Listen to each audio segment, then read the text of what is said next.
us have seen on the news astronauts stuck in space. Are you still rescuing those people that are stuck in the space station? Yeah, that's coming up in a couple weeks, I think. Whoa. Coming up closer in front of the station, we lost a thruster. We lost another jet, S1A1. We lost the ability to control the spacecraft. If we don't dock, I don't think we can make it back to Earth. There were some issues, of course, that happened with Starliner. I didn't want them to bring him back on the Starliner because of the issues. At the end of the day, you're now back together. Is this worth it? All of us have seen on the news astronauts stuck in space almost a year, or 9.5 months, or 10 months. What really happened? Were you stuck in space? Was your dad stuck in space? Sort of, kind of. Let me go back to 6th of June when we're rendezvous and docking, when we lost the thrusters. The fourth thruster lost the ability to fully maintain control of our spacecraft, lost 6 degrees of freedom control. Several things went through my mind. We must dock.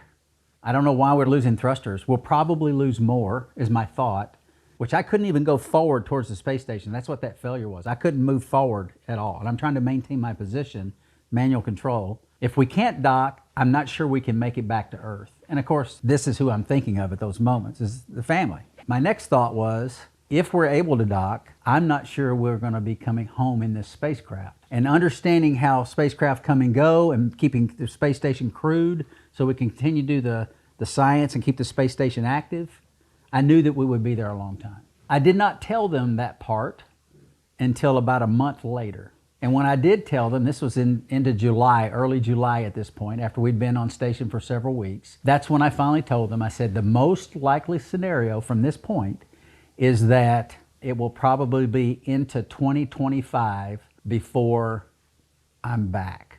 And at that point, that's 6 months away. That would mean I'll miss all of her last volleyball season and the majority of her senior year in high school, which is not something that a dad wants to do when it's not in the plan.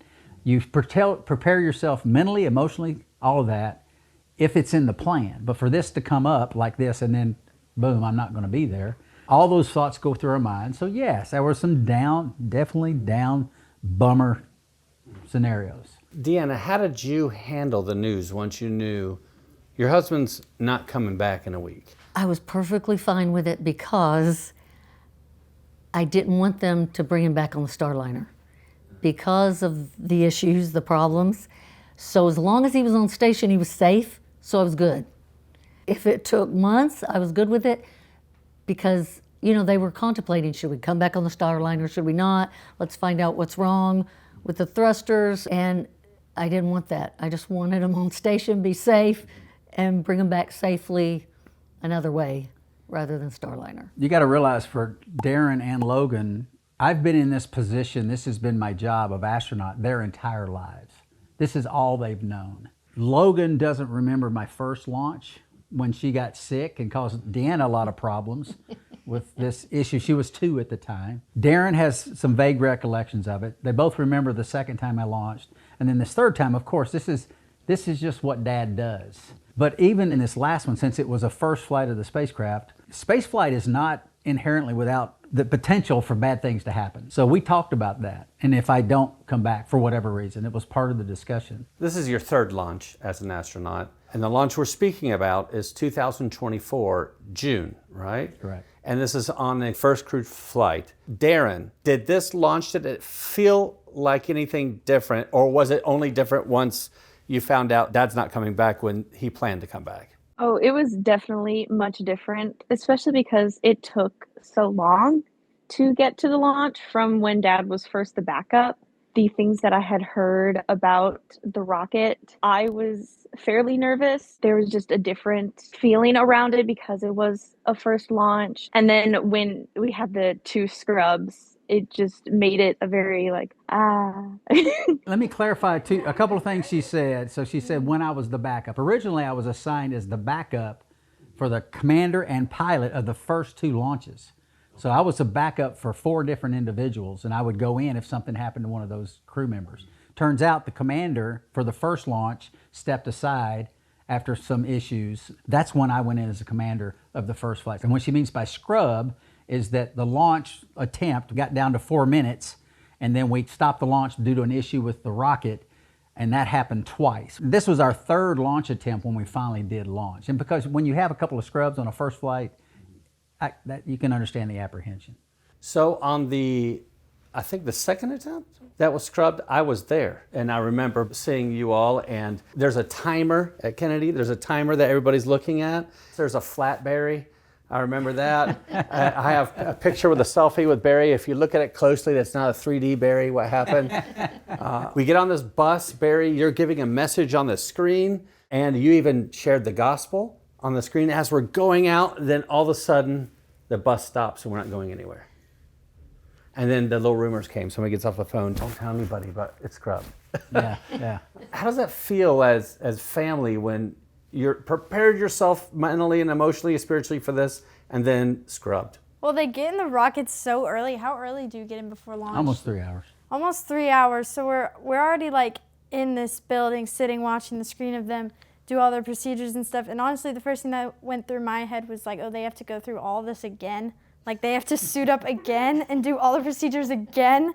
I don't know, it just seems tiring. I remember when they first said it, like I felt like all the color drain from my face. I didn't know it was a slightly common thing for a scrub to happen, and I had never heard of it before because I was already scared for the rocket. The second one, because it was even closer to time, I got myself really hyped up for it, but I felt fine when it scrubbed. And then the third time when we got up there, I was like, let's get this over with.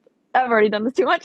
I can tell you, I've seen many launches myself over the years. Knowing personally someone that's on the rocket, it makes it different. Yes. Well, I did have the dread of this launch because of the issues.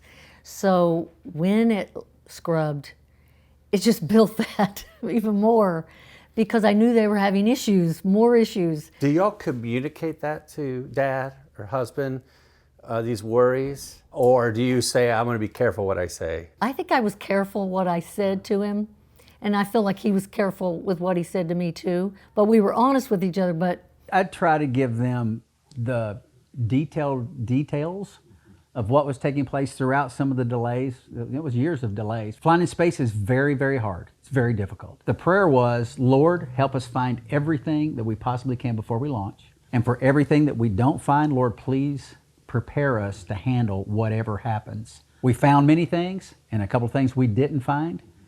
We were prepared to handle them. So finally it did launch. Ignition. I've seen many launches, but on this launch, everybody's applauding. I'm holding my breath. What is it like for you girls seeing your dad go up in that fireball? It's weird. It's so weird. I was holding my breath. I was just like, don't explode, don't explode, don't explode. I didn't see anything else. I didn't think of anything else. And then after it went so high I couldn't see it, I cheered. I was like, yeah. It was just this huge relief. It's so weird seeing it because they're so fairly far away. And so when it first happened, like he's just this tiny little like fireball, like 4 miles away. And it's just so strange to be like, my dad's on that. How was your mom? I was looking over at her several times. She was locked in. She was. Yeah. Barry, you've launched in a space shuttle and Russian Soyuz rocket and capsule, and now in the Starliner. Is the Starliner launch any different from the other two? Most definitely. This was different just from the fact of leading up to it and my role. I was a pilot, the PLT of the space shuttle. I was one of the crew members on the Soyuz, but here I'm the commander. That's different. And of course, the lead up to it all made it very different. The physical sensation was amazing. We call it needles, kind of move, if you will, as you're going up, and they're correcting all the time as you're launching the trajectory. Well, this one was dead in the center. I mean, it hardly varied at all. You know, the stage went away, stage one turns off and goes away. There's no thrust at all, so you're forward in your straps, which is unlike shuttle or Soyuz. Soyuz, the next stage lights off before the first stage goes away. The second stage in the Starliner is the 2-engine Centaur. Nobody's ever ridden one before. It's launched a lot of satellites, but nobody's ever ridden on it until us. Well, it has a little surging. It's not making a noise. I'm just doing that so you understand what I'm saying about surging, but you could feel it. And it was unsettling at first, but then it was comforting, almost like a rocking chair. And then we got into space and everything was perfect that first day. It was great to finally be there after all the work and effort and sacrifice we made as a family even, getting to that point. Much gratification, and especially as it was going forward, is how the performance was. It was thrilling. Deanna, from the ground, was there anything different about this launch once it lifted up? I know that the time before, because of the issues and the time it took for Barry to get to launch, but during launch, is there anything different for you? So this one, you know, the excitement wasn't there. The thrill wasn't there. It was just, oh, you know, just get up. But even after he launched and was up there and everybody was like, oh, yes, nothing happened, I still knew something could happen. It didn't have to be during the launch. The first launch, I remember there being like a bunch of the other families, because he went up with like 5 other people, and talking with all of them, and we were out on a balcony and like went back inside and there was a TV. And then of course the Soyuz, everyone's out there. It's 3 a.m. You see the rocks rumbling around you when it goes up. And this one, to just be secluded on the roof of the building, just experiencing it alone, it was just a very strange experience to be kind of like alone with your thoughts. So we're doing the rendezvous, going through those processes. We had some little failures here and there with systems, nothing major. Coming up closer in front of the station where we would start coming in towards the station, we lost a thruster, and it was an aft firing thruster. We had lost some thrusters on the previous uncrewed test flights. So I'm like, not totally unexpected. We have still fault tolerance. We can still lose a couple of more and still be fine. And then we lost the second thruster. I'm like, well, that's not good. And it's another aft firing thruster. And then we get up in front of the station, we lose a third aft firing thruster. And now I'm like, oh my, this is not good. Now we're 0 fault tolerant to 6 degree of freedom control, meaning the next failure, we'll lose full control of the spacecraft. That's never happened in the history of human spaceflight. We've had some thrusters stuck on, but you never lost the ability to control pitch, roll, and yaw, and fore, aft, up, down, left, and right. That's 6 degrees of freedom. This other starboard thruster, if we lose it, then we lose 6 off control. I could lose another one on the top or the left and still probably maintain control because the thrust would be balanced. But since I've lost 2 here and 1 here, if I lose the second one here, then these other ones are not balanced and they won't fire. But there's no way we're gonna lose that one, no way. And then we lost that one. Oh no. So we lost the ability to control the spacecraft fully, and it was very sluggish on the controls. I was all manual control by this point. All those thoughts that I mentioned earlier went through my mind, thinking of these ladies. We have to get docked, we must dock. If we don't dock, I don't think we can make it back to Earth. All those thoughts going through my mind. I am very aware of what's taking place, obviously, and I'm also aware of the implications of what would happen if we weren't able to dock and if we weren't able to return to Earth. I kid you not, it flashed back to early in our marriage and even how the Lord brought us together. Those kind of thoughts flashed through my mind, just momentarily. We were sitting in a conference room in the hotel because our flight was out later that day, but we're watching it in the conference room and nothing was said. Nothing was said, on TV, nothing was said with them, besides it's just taking longer. And so then we had to actually pack up, just get out to get to the airport, and then we're watching it on our phones. Yeah, we watched the hatch open on a computer in the car. So Logan, did you see when the hatch opened and your dad go into the International Space Station? How did that feel? When you see, that's the first time I've seen my dad since before launch. I kind of was like, wow, his entrance was a lot less exciting than Sonny's. Because Sonny was going crazy. But it felt good. It was like, yay, he's finally there. I can tell you what I was thinking. Yes. I was thinking, I need to call the flight director and find out what our status is. Because if something were to happen to the space station, this is our only way home, and it was sick. So by excitement coming in through the hatch, the lack thereof, I'm way beyond the hatch. I'm already wanting to make that phone call. This issue you're having, and you and Sonny and maybe a few other people in the world, this isn't common in NASA history, is it? We've had several issues over the history of the human spaceflight program. We had a thruster stuck on in Gemini. Neil Armstrong, where they started spinning the spacecraft out of control, and nobody knew it because they weren't in communication at the time with the ground. That was rectified. I don't remember exactly all the specifics, but that happened. Obviously, Apollo 13, when they had the mini explosion, the oxygen tank that blew out the side, and they wound up not being able to go to the surface. And then, coming back, they had to do a manual burn, looking out the window, keeping the Earth, because your trajectory coming back from space, you're going really, really, really, really fast.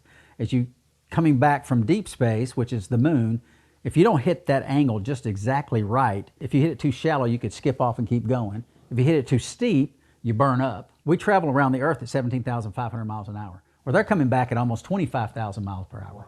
So hitting that angle is very important. But other than that, we have to dock. We're losing thrusters. I got the controls in my hands. It's my life, Sonny's life in my hands, maintaining position, because here's what they said. They said, we need you to maintain your distance, 260 meters where I was at. We need to keep pointing at the space station because we've got visual sensors that are mapping the station. If you lose that lock, you will not be able to dock in this automated fashion. And oh, by the way, you need to go hands off. So we can send these signals to the thrusters. It means hands off the controls. Don't touch it. Maintain your position, keep pointing at the station, and don't touch nothing. That's hard to do, right? While they send a signal to these thrusters that have failed to see if they will fire. And this is the method we use to get the thrusters back. We had to get these thrusters back or we didn't have any other options.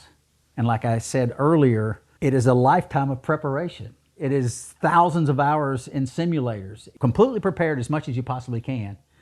The first launch scrub, after we scrubbed, it's going to be a while before we went again. We flew the T-38. I went back to Houston from Kennedy Space Center just to get in the sim to do more manual control flying. We've learned that preparation is something that you can't get enough of. Mm-hmm. You all didn't know this was going on. Who was the first to find? I'm guessing you, Deanna, you're the first to find out. How long from docking until you found out what happened? Barry told me, some. He didn't tell me every detail, but he did tell me what all happened. And he did say that I needed to talk to Ray to get all of the details. She was the second one I called after I called the flight director. Oh, okay. So about a month later, then I talked to Ray and got all the details because, of course, he knew every little thing. So then after that, I did share it with the girls. Mom had mentioned something about the thrusters and everything. And then she explained what Ray said about how difficult it was, what Dad actually did. And it took me a while. I had to tell it to someone for me to fully comprehend what exactly happened. I believe at that point, we still thought he was going to come back in September or something. So at that point, I was just kind of holding out hope that he would come home as early as possible. It came into picture wow, my dad was in actual danger and he did something downright amazing to make sure that they docked. Logan, did you understand like your sister? Did it take you a while to comprehend that was really a dangerous situation? Yeah, I didn't really fully get what he did until I saw his presentation 2 weeks ago of his PowerPoint of the moving the spacecraft. I never understood how it worked and the sixed off controls. I just figured out how that worked. I explain it, but visuals helps. It really helps the explanation. It really does. How do you feel with gratitude towards God right now? That you have your dad with you right now. Lots of gratitude. When I was told what happened before docking, the thought in my mind wasn't even, oh, that's scary, he was in danger. Just well, he's fine. I'm grateful that he's safe and sound now. So gratitude to God, gratitude for the people that have worked with Dad and have taught him throughout the years, because he's one of, if not the only astronaut that probably could have made sure that they docked and kept that steady. And I just knew that all of his years of Navy and NASA work led to that moment. So now you're going to have graduations, birthdays, Christmas, all that without Dad. Had all their birthdays without me there. Oh, really? At all? Yeah, every one of them, yeah. So when you came back, did they say I have a list of all the presents that you owe me? Right, exactly. You're behind, sir. 25th anniversary? Yeah, 30th. 30th, sorry. Come on, baby. Yes. Lose We the missed count. our 20th when he was on shuttle. not shuttle. No. Soyuz. And then we missed the 30th Yeah. and being on this one, yeah. Deanna, for you, You're kind of having to take a role for 9.5 months, a lot of Barry's role too. And now you're the party planning committee all in The one. dryer I bought when I was single, it was 35 years old, goes out. Finally, after 35 years. Hurricane comes through and rips part of the shingles off the roof, so we had to get a brand new roof. Every single vehicle we have had to go into the shop for some period of time for something. Did you feel overwhelmed during this? No, it's just part of it. And when he was in the Navy, he was gone on deployments for 6 months, but then before deployments, they're gone to get ready for their deployments for about a year. You just get used to doing it. Some people would say, I can't stand my husband to be away from home for one night, so I can't even imagine for, as long as you have. But, it's just part of it. You just roll with it. But what about the two girls? Do you all have that same mentality? Is this, we're just prepared for this, or was there a lot of adjusting you had to make? Not really, mainly because I went back to school and I never come home except for holidays when I'm at school. Every day, although, I was always like, is he going to call me? I always wanted him to call. He would call me, and I would sometimes, he didn't know this, I didn't tell him, but I would sneak out of class just to talk to him for 2 minutes. I guess just knowing he was gone made me just crave wanting to see him so much more. I can't just call him whenever I want to tell him that something happens. I have to wait, especially with the time difference. It was really hard. So Logan, you get this text in that there's someone from NASA trying to reach out for you, hit this link to get on this video call. How was that when you get those texts? You're going to get to have a video call with Dad. Most of the time I got them because Mom wasn't answering. So when Mom wouldn't answer, he would send them to me, so then I would know to get Mom. But it was good. I mean, sometimes I was with my friends and would answer it so that they could talk to him too. But it was definitely weird adjusting to just me and Mom being home, for sure. And it made me realize I take him for granted too. I will say nothing is worse than realizing you missed a text. That was hard because sometimes if he wasn't able to get a hold of me for days at a time and he finally did and I missed it, that was not fun. But I will say also my friends did really like to talk to him. It was nice when I would just be like, you guys want to say hi to Dad? You get to one-up all your friends at school. What does your dad do? Well, hold on, my dad's calling me from space. Yeah. There's something about agape love, and that is love that comes from our Lord, right? For your daughter to say, Dad, I really didn't know how much I needed you until you were gone. Yeah. That's what this one said. I did say that. And that's special for a dad to hear. Oh, yeah. That's probably the strongest memory I have throughout the whole 10 months, is that comment. And so now Barry's finally going to get to come home. Dad's about to come home. Are you sure that at that point, yes, it's going to be on this date, and so we can plan it, put that on our calendar, Dad's coming home? Or is it still like waiting to see what's going to happen? It was still waiting. I mean, it was waiting for him too. He was like, it's not happening until it happens. Then it finally does happen. You are all watching this live, and you see it very slowly, the camera outside the International Space Station, the Dragon slowly separating. Well, now it has to happen. You're disconnected. You get to that point where there's no contact because he's going through the atmosphere and you're waiting to hear contact that he's made it through the atmosphere. When he's in a plasma fireball. And you can't be there, but he's going to splash down in the ocean. So it's not like they don't have a little dock for you to stand somewhere in the ocean to watch this happen. So where are you? They're in Mission Control. Mission Control at Johnson Space Center. Okay. There's so many people in there and they're all chatting and everything. I was like, they don't get it. I was like, they're talking about what they had for dinner last night and I'm over here like being so nervous, especially during the comm blackout. I was barely breathing. You're going through the part of the atmosphere where you're in a plasma fireball. So you do your deorbit burn and you start to descend in the atmosphere, right? So you're getting closer to the Earth. And then you start to get into the plasma, which is where, you really start to slow down, going from 17,500 miles an hour to, where you get below subsonic. And then finally, it's a full-fledged flame fireball and the G's are picking up and you're pushed back into your seat. We got up to 4.8 Gs. Your body's getting transitioned from zero gravity to this feel that you're not accustomed to. And then, of course, the flames are going by. And for this, when we came back, flash, flash, I'm looking down, there's blue, flash, flash, black. The window's charred over, just like in a nanosecond. Yeah, so you're watching the screen and all of a sudden you see this little light and there's like a crosshair on it following it. Right when you see that he's made it through, is that a relief? It was a relief, but not as big of a relief as it was when they finally did hit the water. The first thing that comes out is 2 drogue chutes. And when those drogues reefed open, it was so jarring inside the spacecraft. And then the same type of thing when the parachutes open. There's not much better feeling ever than returning from space and the parachutes open successfully. And then you're just waiting for touchdown, for splashdown.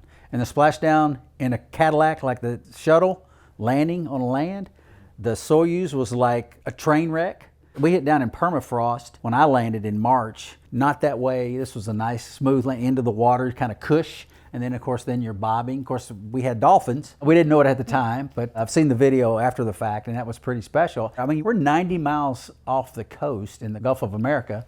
There's really rarely dolphins that far from the coast in that area. How long from seeing Dad on TV when he comes out of the capsule to where you're hugging Dad? Like 4 hours? 6 hours. And you were able to see him right away? Yes. Yeah, they actually brought them on the airplane that we were on. And of course, you're 5 to 6 hours after touchdown, after being in zero gravity, and your body's adjusting to gravity. It's not a fun time. And during that adjustment period, you know, your hair's all messed up. I'm sure my breath was horrible at the time too. Yes. This whole smell of the airplane smelled so was bad. horrible. We clean ourselves. I hadn't had a bath in a shower in 10 months. Yeah. So the moment I got into the car and shut the door with the blacked out window, that's when I had a couple of dry heaves. just transition from all that walking and talking and whatnot and being used to gravity. So that's when you know you love your daddy. If you can smell that and still hug us. Yeah, and then smell my breath and not go, ugh. Yeah. That's taken care of with a nice hot scrubbing shower. But what about other residual effects, like medical effects? Yeah, so there's neurovestibular, getting used to gravitational forces. We have smaller muscles in our back that we really hard to work out in space. So you come back and your muscles are holding up your structure, which it's not used to for a long time. So there's tense muscles in the back. We actually have to get massages for several weeks afterwards to help smooth that transition. Your spine, of course, is now holding your structure. So the discs and all are now compressed. They weren't before. And there's a transition of just all of that. I'm 3.5 months now after getting back, and I still have some of that disc issue. The muscles are more okay, but the discs are still there. And then the one thing that most people aren't aware of, no reason they should be, is that blood is floating in your system up in space, just like your body's floating. So your body says, oh, I got extra blood. Let me purge this blood, this extra red blood cells. So you come back, you're anemic. So your stamina is affected because the red blood cells are what transfer the oxygen throughout your body up to your brain and all. If I could work 8 hours in the yard, now I'm only good for 3.5 because my stamina is not there. And that just builds back over time as your body builds back red blood cells. Deanna and you girls, you probably have had some media attention since he came back. Is that something new in your life? Oh my, yes. Yes, we had a lot of people reaching out, giving us phone calls, but we're just not media people. One news guy showed up at our house after him landing. We went home really quick before we went back to NASA, and there was a guy waiting for us at our house to talk to us. It's not normal. I know, I remember I was talking to some friends, guys I flew in the Navy with.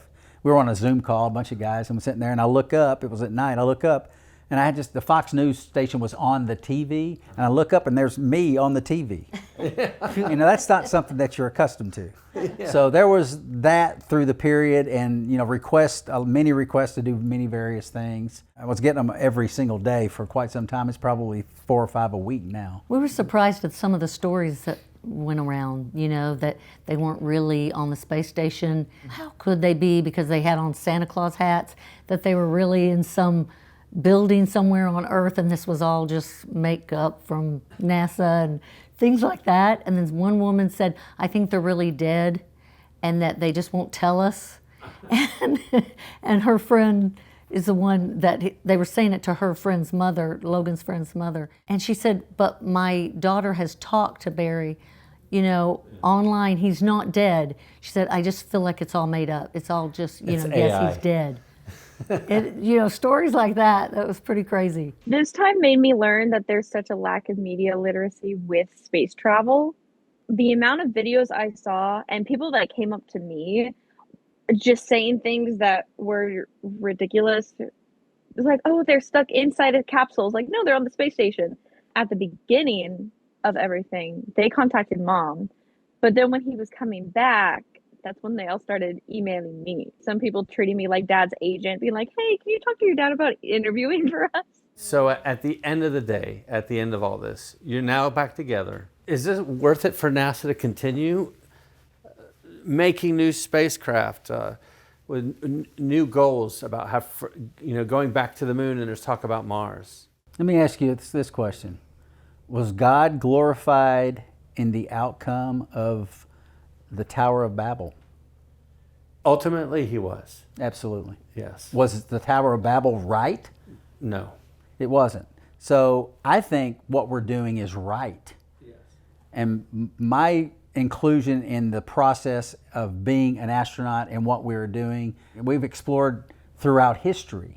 And I think that's God ordained. And we are continuing to do that in the laboratory, in the depths of the oceans, in space. And I know God is glorified by all of it. We've made telescopes that look so far deep into the heavens. It's amazing. We look into what looks to us to be completely black, and we see there's 10,000 galaxies that have billions of stars. And that glorifies our Lord. It magnifies Him all the more. And it all boils down to, right, Christ Jesus our Lord. The creator of all things, the sustainer of all things, came to this earth and shed His blood and died for us and was incurred the wrath of God the Father for us, that my sins are forgiven based on His propitiation, what He did on the cross and the punishment He endured for me and my sins, that I might have eternal hope. And it all points to His glory and brings us back to Christ Jesus our Lord. Have you come to any new ways of looking at life through this whole experience? Dad's always taught us to have eternal hope and look to things that glorify His kingdom, and that the things of this world ultimately doesn't matter, that how we live our lives for the Lord is what matters. And I think I've always tried to live that out, and it definitely taught me a lot, like going through hardships and trials like this. I guess throughout the whole thing, I was always asked if I'm depressed or something like that. I have just always been taught to trust in God and that whatever happens is His will. And so I've always been able to have a more positive outlook on life. I guess I am able to accept things easier than I would have and have more of a peace about things when they do go wrong. And I mean, yeah, there were some difficult days, but ultimately God is sovereign, and I completely learned contentment through it. So everyone's saying I just feel so bad. I'm like, this really isn't that bad compared to what a lot of other people are going through. I did not understand contentment at a point in my life, and the Lord used circumstance to teach me contentment. So when I got to this, I was content from the beginning. I think it's wonderful to see in my daughters them learning that same lesson that I learned. I also learned to not think of myself and how I felt. I was mainly just concerned, he's the one up there, he's the one alone. He has to be with these same people all day, every day, and I know that has to be difficult, being stuck up there with them that long. I was with family, I had support, and he didn't. I was just thinking of him mostly. I became super upset by it, but not for me. I immediately thought of Dad, oh, he is up there. At that point, he was getting kind of bored. All I could think of was Dad's up there. He wants to be back. He wants to be with us and see his friends and eat not rehydrated food. The Lord made us social beings. It's part of what His church is about, bringing us together for the purpose of worshiping Him, glorifying Him, and being there in support of each other. When you're in a position like I was in, you can't do that. I can make a phone call, and I did make many phone calls, but I can't physically be there to assist and help someone in their time of need.